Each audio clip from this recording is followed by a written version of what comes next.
এই যে কলা। যতই কঠিন ভাববো জীবনটাকে, জীবনটা না ততই কঠিন হয়ে উঠবে। নমস্কার আমার প্রিয় ইউটিউব পরিবার, তোমরা সবাই কেমন আছো? আশা করছি তোমরা সবাই অনেক ভালো আছো, সুস্থ আছো। আমিও ভালো আছি। আমি সুপ্রিয়া, আমি তোমাদের সবাইকে আমন্ত্রণ জানাই নাসিকের ঘরকন্যার আরেকটি নতুন ব্লগে। যে যে প্রান্ত থেকে আমার ভিডিওটি, আমার ব্লগটি দেখছো, আশা করছি তোমরাও সবাই অনেক ভালো আছো। আমি আজ কয়দিন ধরেই কিন্তু বাচ্চারা স্কুলে চলে যাওয়ার পরে 1 ঘন্টা মতন ঘুমিয়ে নিই। আর সেই ঘুমটা যে কী ডিপ হয় সে মানে বলে বোঝানোর মতন না। সে 1 ঘন্টার পরেও উঠতে ইচ্ছা করে না। তারপর ওই যে মোবাইলটা অ্যালার্ম দিয়ে রেখে দিই, 2বার 3বার করে মোবাইল বাজে, তারপরে আমি উঠি। রাত্রির বেলার দিকে তো শুতে শুতে সে কত রাত, এমন না যে বিশাল বড় কাজ করছি। এই যে ভিডিওরই কাজ করি, যে প্ল্যাটফর্মে কাজ করি, তাকে তো একটু সময় দিতেই হবে। সারাদিন তো এতটা সময় দিতে পারি না। শুধু ভিডিও নিচ্ছি, ঘরের সমস্ত কাজবাজ করছি, কিন্তু তার যে পরের কাজটা কি, মানে পরীক্ষা দেওয়ার পরে যে রেজাল্ট দেখার কাজটা হয়, সেরকমই সব কিছু করার পরে যে এডিটটা করতে বসতে হবে, সেটাই কিন্তু সব থেকে বড় কাজ। এই যে কলা, এগুলো ব্লিঙ্কিট থেকে নিয়ে এসেছে। প্রচুর বৃষ্টি পড়ছিল কাল রাতে, জানো তো আমাদের এখানে অনলাইনে চা পর্যন্ত আসে। এটা আমি শুনে অবাক হয়ে গেলাম। আমার এক বন্ধু বলল, মানে আমার এক বান্ধবী বলল, সে বাড়ি গেছিলো, তাহলে তার কর্তামশাইয়ের জন্য সে কি করবে, তার কর্তামশাই চা করতে পারে না বলাটা ভুল হবে, মনে হয় করেনি। আর যেখানে সুযোগ সুবিধা আছে সেখানে কেন করবে। তো এরকম অ্যাপের মাধ্যমেই ব্লিঙ্কিট কি যা যা আছে, ইনস্টামার্ট কী কী আছে অ্যাপ, সেইগুলোর মাধ্যমেই প্রতিদিন সকালবেলার দিকে পুরো 1 গ্লাস ভরা, কাপ হবে কি গ্লাস হবে বলেছিল, আমার কতটা মনে নেই, চা নিয়ে চলে আসতো। তাহলে চিন্তা করো বন্ধুরা, আর কদিন পরে মনে হচ্ছে এইসব অ্যাপগুলোর জন্য আমরা আমাদের হাত পা নাড়াতেই ভুলে যাব। কিন্তু বেশ মজা লাগে। কিন্তু আজ থেকে 15-20 বছর আগে ভাবতেই পারিনি যে মোবাইল আসবে দুনিয়াতে। আমি ভাবিনি, কারণ আমি তখন মোবাইলটা ইউজ করি, তখন আমি কলেজের 2nd ইয়ার, যখন আমার ডাব্বা মোবাইল একটা পেয়েছিলাম, ছোট্ট একটা ডাব্বা পুচকি মোবাইল। তাও কিছুদিন ইউজ করার পরে নষ্ট হয়ে গেছিলো। আর এখনকার দেখো বাচ্চারা হওয়ার আগের থেকেই বুঝতে পেরে যায় কোনটা মোবাইল, আর হওয়ার পরে জানতে পেরে যায় মোবাইলে কোনটা নাম্বার, কোনটা কি ফেসিলিটি, সব কিছুই। তা আমার বলার মানেটা হলো, প্রযুক্তি যতই বাড়ুক না কেন, আমাদের কাজকর্ম কমে যাচ্ছে আর শরীর বেশি খারাপ হয়ে যাচ্ছে। এটাই হলো বাস্তব কথা। আর আলসামিটা যেন বেড়ে যাচ্ছে দিনকে দিন। আমি তো প্রচণ্ড আলসে হয়ে গেছি কয়দিনে, কয়দিন বলা ভুল হবে, কয় মাসে যে আমি কী পরিমাণে আলসামি হয়ে গেছি। কিন্তু তবুও ধীরে ধীরে কিন্তু ঘরের সমস্ত কাজ আমাকে করতেই হয়। মাঝে মাঝে না ইচ্ছা হয় না, একদম ইচ্ছা হয় না আমার কিছু করতে। ভাবি যে যদি কারোর একটু বাড়ি যেতে পারতাম। দির বাড়িতেই যাই মাঝে মধ্যে, কিন্তু সবসময় তো যাওয়া যায় না। তারও সংসার, তার বাচ্চা আছে, স্বামী সন্তান সব কিছুই, তো সবসময় তার বাড়িতেও তো যাওয়াটা সম্ভব না। এটা খুব খারাপ লাগে। আমাদের ওদিকে কী হয় কি, নিজস্ব এলাকায় থাকলে আজ মাসির বাড়ি, কাল পিসির বাড়ি, এরকম হয়। আবার অন্যান্যরাও আমাদের বাড়িতে আসে, সেরকমই এক জায়গায় ওরকম থাকলে কিন্তু বেশ মজাই লাগে। কিন্তু দেখো একা একা যখন সব কিছু করি, এই ঘরের দরজা খোলা, কর্তামশাই বেরালো, মেয়েরা বেরালো, আবার যখন আসবে তখন দরজা খুলবো, এই হলো কাজ। ফ্ল্যাটে কিন্তু এই একটা অবস্থা। কিন্তু নিজস্ব বাড়িঘর থাকলে এই কাকিমা, জেঠিমা, আশেপাশের পাড়া প্রতিবেশীর সাথে কত গল্প করা হয়, সেগুলো কিন্তু এখানে আর হয় না। যাই হোক, তোমাদের সাথে সকালবেলায় রুটি বেলতে বেলতে অনেকগুলো কথা বলে ফেললাম। আর তোমরা জানো এই রুটি খাওয়াটা কিন্তু আমি আগে একদমই পছন্দ করতাম না। আর সত্যি কথা বলতে আমাদের বাড়িতে না, বিয়ের আগে দেখতাম যে কারোর যদি শরীর খারাপ হতো তখনই আমার মা রুটি করতো, লুচিটা মাঝে মধ্যেই হতো। নাসিকে এসে প্রথম দেখলাম যে এখানে রুটি খাওয়াটা কম্পালসারি। আর যেখানে মানুষ থাকে সেরকম কিন্তু একটা অভ্যাসেও তারা পরিণত হয়ে যায়। তা আমারও কিন্তু এখানে থেকে থেকে আমারও রুটি খেতে বেশ ভালো লাগে। আর অনেক ভিডিওতেও কিন্তু তোমাদের বলেছি, এটা একবারে রুটিটা করছি দুপুরবেলার জন্য করে রাখছি। কিন্তু দুপুরবেলা এতগুলো রুটি রাখবে না, আধখানা কি একখানা থেকেই যাবে, আর সেটাকে রাতে আমি গরম করে খেয়ে নেব। রুটিটা শুধু করা শেষ হলো, সাথে সাথে আমি ঝমঝম করে বৃষ্টির আওয়াজটা পেলাম। সকালবেলার দিকে জামা কাপড়ের র্যাকটা বাইরে দিলাম, আর এই যে এখন আবার ঢুকাচ্ছি। এই যে সারাদিনে আমাকে কতবার করতে হয় তার কোনো ঠিক ঠিকানা নেই।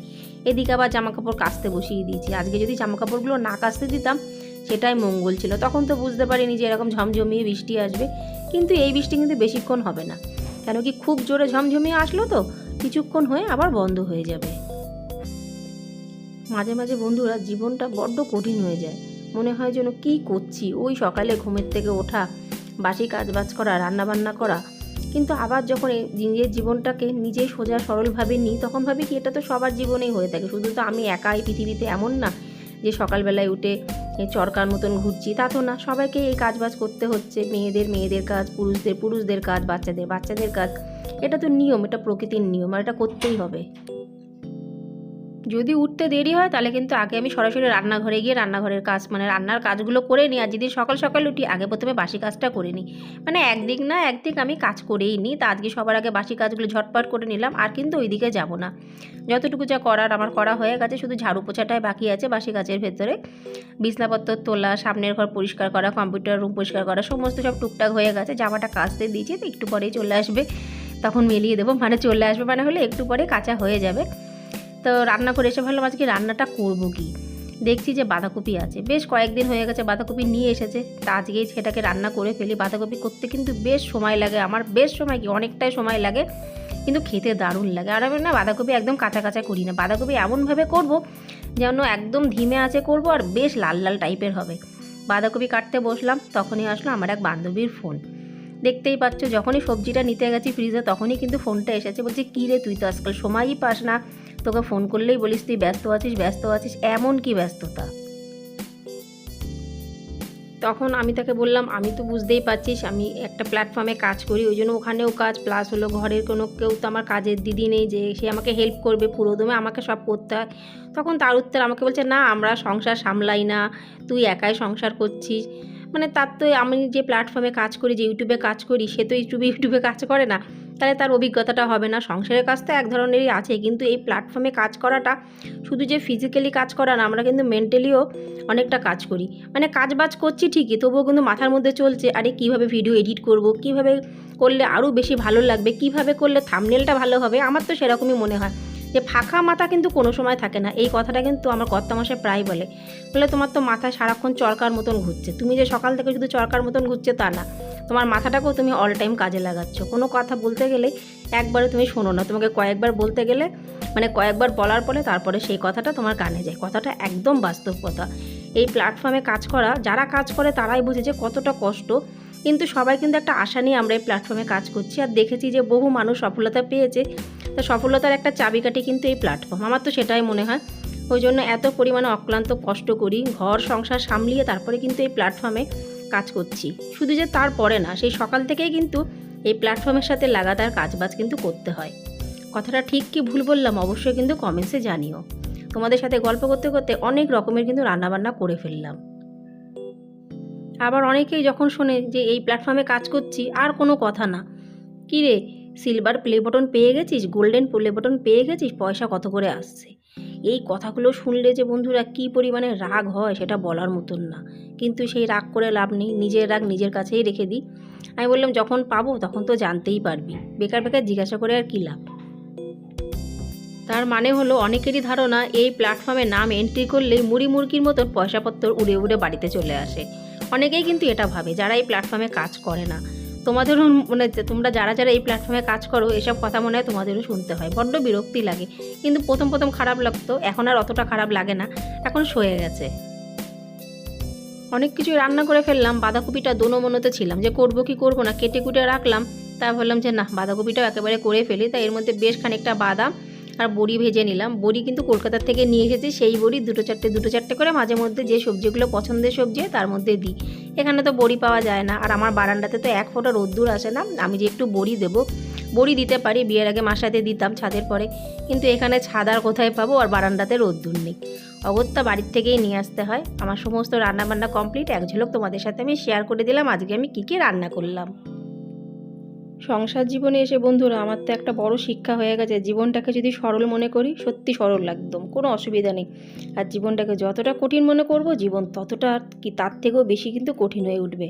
আর এটাই কিন্তু অতি বাস্তব। আর কাজ করতে করতে মানে ঘর ঝাড়ু দিতে দিতে আজকে ভিডিওটি এখানে সমাপ্ত করছি। সমস্ত কাজবাজ হয়ে গেছে, শুধু ঝাড়ু পোছাটাই বাকি আছে। তাহলে বন্ধুরা আজকে ভিডিওটি এখানে সমাপ্ত করলাম। যদি ভিডিওটি তোমাদের একটুও ভালো লেগে থাকে অবশ্যই লাইক, সাবস্ক্রাইব, শেয়ার, কমেন্টস করে পাশে থেকো। কেন কি তোমাদের সহযোগিতা আর সাপোর্ট আর ভালোবাসা ছাড়া কিন্তু আমার পক্ষে এগোনো একদমই সম্ভব না। ঘরটা ঝাড় দেবো সবার আগে কিন্তু আমি ভাবছিলাম বারান্দা ঝাড় দিই, কেন কি বারান্দা পরিষ্কার থাকলেই ঘরের ভেতরে আর নোংরাপত্র যাবে না বারান্দা থেকে, তাহলে একদিক দিয়ে অন্তত টেনশনটা ফ্রি থাকবে। আর এখন আমি বসে পড়লাম অ্যালোভেরা জেল মাখতে। এইটা আমার প্রতিদিনকার একটা কাজ, আর বেশ ভালোও লাগে। তাহলে আজ এই পর্যন্তই, আবার দেখাবে তোমাদের সাথে পরবর্তী ব্লগে। ততক্ষণের জন্য নমস্কার।